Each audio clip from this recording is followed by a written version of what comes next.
मेरी मालकिन 55 साल की बेहद हसीन और खूबसूरत बुजुर्ग नेक दिल औरत थी। वो रोज़ मुझे 500 रुपये देती और कहती कि मेरी पीठ की मालिश कर दो। मैं खुशी खुशी यह काम कर देता था। मैं 17 साल का हष्ट पुष्ट खूबसूरत नौजवान लड़का था। एक दिन उन्होंने मुझे 1000 रुपये देते हुए कहा, आज मेरी कमर और मेरे पैरों की मालिश कर दो। जैसे ही मैं उनके पैरों की मालिश करने लगा तो उन्होंने अपनी साड़ी ऊपर उठाई तो मेरी नज़र एक ऐसी चीज़ पर चली गई जिसे देखकर मेरी आंखें फटी की फटी रह गईं। मैं डर कर वहाँ से भाग कर आ गया। फिर एक दिन उन्होंने मुझे अपने कमरे में बुलाया और उन्होंने दरवाज़ा बंद कर दिया और मुझे 10,000 रुपये देकर बोली, आज मेरे पूरे बदन में दर्द है, मेरे पूरे बदन की मालिश कर दो। मैंने सोचा कि बुढ़ी औरत है, मालिश कर देता हूँ, पर मेरी मालकिन ने तो सारे कपड़े उतार दिए और कमरे की लाइट बंद करके कम रोशनी वाला बल्ब चालू कर दिया। ये सब देखकर तो मेरे पैरों तले से ज़मीन निकल गई, मेरी रूह कांपने लग गई। फिर वो बुढ़ी औरत ने मेरे साथ, अगर अभी तक आपने चैनल को सब्सक्राइब नहीं किया है तो प्लीज़ चैनल को सब्सक्राइब करके बेल नोटिफिकेशन को ऑल पर सेट कर दीजिए, जिससे आने वाली हर वीडियो के नोटिफिकेशन सबसे पहले आपके पास पहुँचे। और लास्ट में वीडियो को लाइक करना मत भूलिएगा। धन्यवाद। मेरा नाम राजू है और मैं 17 साल का हष्ट पुष्ट एक खूबसूरत नौजवान हूँ और मैं एक गरीब घर से ताल्लुक़ रखता हूँ। मैं पढ़ लिख कर ज़िंदगी में कुछ करना चाहता था ताकि हमारे घर की आर्थिक स्थिति सुधर सके। मेरी 2 बहनें हैं, एक मुझसे बड़ी और एक मुझसे छोटी है। मेरे माँ बाबा मजदूरी करके किसी तरीके से हम तीनों भाई बहनों का पेट भरते थे। घर की आर्थिक स्थिति खराब होने के कारण मैं बहुत ही कम उम्र में काम करने लग गया था, क्योंकि बहनों की शादी की जिम्मेदारी भी मेरे और मेरे माँ बाप के ऊपर थी। मुझे स्कूल जाने का बहुत शौक़ था, मैं भी पढ़ना लिखना चाहता था, पर घर की हालत ख़राब होने के कारण मैं 5वीं तक ही पढ़ाई कर पाया। घर की स्थिति खराब होने के कारण मैंने बाद में पढ़ाई छोड़ दी, क्योंकि मेरे बाबा मेरी स्कूल फीस देने में असमर्थ थे। इसलिए उन्होंने मेरा स्कूल से नाम कटवा लिया। मैंने बाबा से कहा था कि अगर मैं पढ़ लिख जाऊंगा तो हमारे घर की आर्थिक हालत सुधर जाएगी, घर के जो बुरे हालत है वो सुधर जाएंगे, पर मेरे बाबा नहीं माने। उन्होंने मेरी एक बात भी नहीं सुनी और बाबा ने मुझे 11 साल की उम्र में ही एक घर में काम पर लगवा दिया। मेरे कदम जवानी की दहलीज पर थे। मेरी उम्र 17 साल की हो गई थी और कहते हैं 17 साल की उम्र बहुत खतरनाक उम्र होती है। इसमें अच्छे अच्छे शरीफ नौजवान बहक ही जाते हैं और अक्सर गलतियां कर बैठते हैं। मुझसे भी आगे चलकर एक गलती हो जाती है। आगे बताऊंगा आपको मेरी उस गलती को। अभी तो हम अपनी कहानी पर चलते हैं। मेरी मालकिन 55 साल की बेहद खूबसूरत और हसीन बुजुर्ग औरत थी। उसने बुढ़ापे में भी न जाने कौन कौन सी शौक पाल रखे थे। आगे बताऊंगा आपको उनके रंगीन शौकों के बारे में। मेरी मालकिन सरला देवी अपने बेटे, बहू और एक खूबसूरत पोती के साथ रहती थी। उनकी पोती 15 साल की बेहद खूबसूरत थी। उसका नाम कोमल था। कोमल मुझसे बस 2 साल ही छोटी थी। कभी कभी मैं उसके साथ बात करता तो उसकी माँ गुस्सा हो जाती थी और कहती कि कोमल ये तो इस घर का नौकर है, तुम इससे दूर रहा करो। और कभी कभी मुझे भी डांट पिला दिया करती थी। कहती थी, नौकर हो, नौकर की हैसियत में रहा करो, मेरी बेटी की ज़्यादा मुँह मत लगा करो। पर फिर भी जब भी मौका मिलता कोमल मुझसे बात करती थी। को मैं अच्छा लगता था। उसने मुझसे पूछा था कि तुम इतनी कम उम्र में पढ़ाई छोड़कर हमारे घर पर काम करने क्यों आए हो। मैंने कहा कि हम बहुत गरीब हैं और मेरी माँ ने मुझे यहाँ पर काम पर लगा दिया है। मेरा काम मेरी मालकिन सरला की सेवा करना था। मैं दिन भर इस घर पर रहता था और मालकिन की सेवा करता था। मालकिन 55 साल की थी और वह सारे दिन अपने कमरे में ही रहती थी। शायद उनको कुछ बीमारी थी जिसके बारे में मुझे पता नहीं था। मेरी मालकिन दिखने में 35-40 साल की जवान लगती थी। मेरी मालकिन का पति 30 साल की उम्र में ही उनको छोड़कर भगवान को प्यारा हो गया था। 6 महीने तो सब कुछ ठीक चला, लेकिन अब मैं जवान होने लगा था। मेरे शरीर में बहुत सारे परिवर्तन होने लगे थे। मेरे अंदर जवानी उभर रही थी। कोमल भी अब बड़ी हो चुकी थी और जब कभी मौका मिलता तो मुझसे बात करती थी, पर उसकी माँ को बिल्कुल पसंद नहीं था कि हम दोनों आपस में बात करें। अगर वह देख लेती तो मुझे बहुत डांटती थी। एक दिन मुझे मेरी मालकिन ने अपने कमरे में बुलाया और कहा, बेटा, मेरी कमर में आज बहुत दर्द हो रहा है। उसने मुझे 1000 रुपये देते हुए कहा कि मेरी कमर की अच्छे से मालिश कर दो। मैं काफ़ी खुश हो गया था क्योंकि यह पैसे हमारे घर के लिए बहुत मायने रखते थे। दिन भर मालकिन के घर रहने के मुझे 10,000 रुपये पगार मिलती थी। मैं मालकिन की सेवा के साथ साथ घर का छोटा मोटा काम भी कर दिया करता था, पर आज तक मुझे कोई एक्स्ट्रा पैसे नहीं मिले थे। पहली बार मुझे एक्स्ट्रा पैसे मिले थे। मेरी सारी पगार तो मेरी माँ ही ले लिया करती थी। मैंने हाथों में तेल लिया तो मेरी मालकिन सरला ने अपनी साड़ी ऊपर उठा दी। मुझे उनकी कमर पर मालिश करना बहुत ही अजीब लगा, पर वो एक बुजुर्ग इंसान थी। मैं हल्के हाथों से उनके कमर की मालिश करने लगा और वो अपनी आंखें बंद करके आराम से उल्टी लेटी रही। करीब 2 घंटे तक मैंने उनकी कमर की मालिश की। उसके बाद मैं वहाँ से घर आ गया। अगले दिन मैं काम पर गया तो शाम के बाद फिर से सरला देवी ने मुझे अपने पास बुलाया और बोली कि बेटा, कल की तरह आज भी मेरे कमर की मालिश कर दो, और फिर से मुझे 500 रुपये दिए। अब ऐसा रोज़ रोज़ होने लगा। रोज़ मुझे एक्स्ट्रा पैसे देती थी और मुझसे ये काम करवाती थी। लेकिन एक दिन कुछ ऐसा हुआ कि मेरे पैरों तले से ज़मीन निकल गई। डर के मारे मेरा शरीर कांपने लगा और मेरी जान निकल गई। मैंने जो देखा था, मुझे अपनी आंखों पर यकीन नहीं आ रहा था। मुझे समझ नहीं आ रहा था कि मैं क्या करूं। उस दिन मालकिन ने मुझसे कहा था कि मेरे कमर और पैरों की अच्छे से मालिश कर दो। जब उन्होंने अपनी साड़ी ऊपर उठाई तो उसे देखकर मेरी नज़र फटी की फटी रह गई। मेरी नज़र एक ऐसी चीज़ पर पड़ गई जिसे देखकर मैं अंदर ही अंदर काफ़ी घबरा गया था। मेरे दिल की धड़कन तेज़ हो गई थी। मैं बार बार बस एक ही बात सोच रहा था, आखिर उन्होंने मेरे साथ क्यों ऐसी हरकत की थी? वो मुझसे चाहती क्या थी? फिर मेरे दिमाग में शक घर करने लगा। कोई इंसान सिर्फ कमर की मालिश के लिए इतने पैसे कैसे दे सकता है? अभी तक आपने चैनल को सब्सक्राइब नहीं किया है तो चैनल को सब्सक्राइब कर दीजिए, साथ में वीडियो को लाइक भी कर दीजिए। आखिर मेरी मालकिन मेरे से मालिश क्यों करवाती थी? ज़रूर उसमें उसकी कोई गलत मंशा छुपी हुई है। सरला मेरी तरफ देखने लगी। शायद वह मेरा रिएक्शन नोट कर रही थी। उस वक्त मैं बहुत ज़्यादा घबरा गया था। मन कर रहा था कि वहाँ से अभी के अभी भाग जाऊं, पर मजबूरी में उस दिन मैंने उसकी कमर और पैर की मालिश की। लेकिन जिस तरह से उन्होंने अपनी साड़ी ऊपर उठा रखी थी, मुझे बहुत गंदा लग रहा था। किसी तरीके से वहाँ 2 घंटे गुजारने के बाद मैं पसीने पसीने हो गया था और दौड़ते हुए अपने घर चला आया। मैंने अपनी माँ से कहा कि माँ, मैं अब वहाँ काम नहीं करना चाहता। मैं रोने लगा था।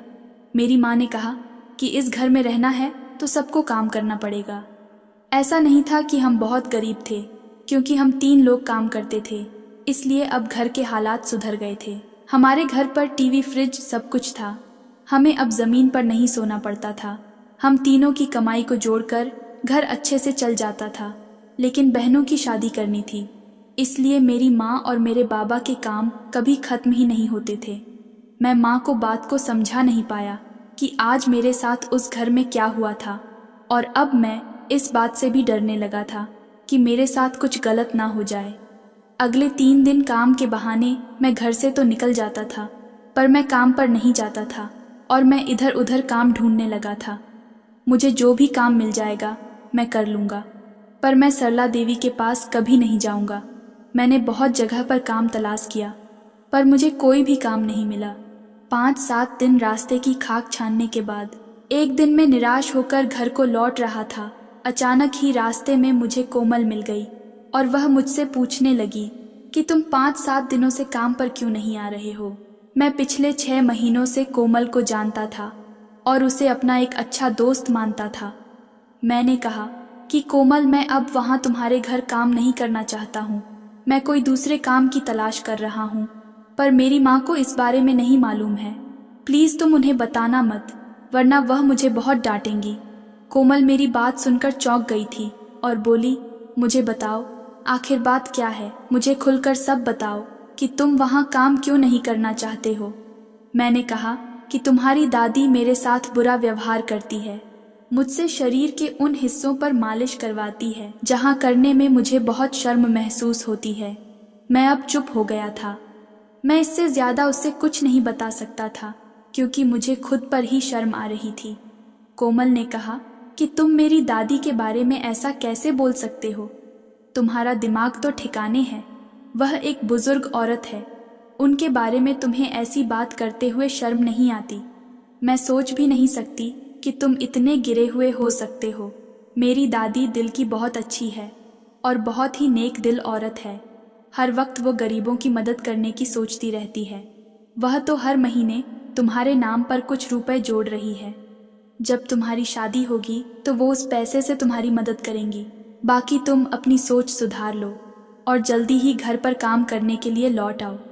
मैं घर वालों को कह दूंगी कि तुम्हारी तबीयत ठीक नहीं थी, इसलिए तुम पिछले कुछ दिनों से काम पर नहीं आ रहे थे। और मैं अब सोच में पड़ गया था। मुझे समझ में नहीं आ रहा था कि मैं गलत था या मेरी मालकिन गलत थी। फिर मैंने सोचा कि वह बीमार और बुजुर्ग महिला है। हो सकता है कुछ गलतफहमी हो गई होगी।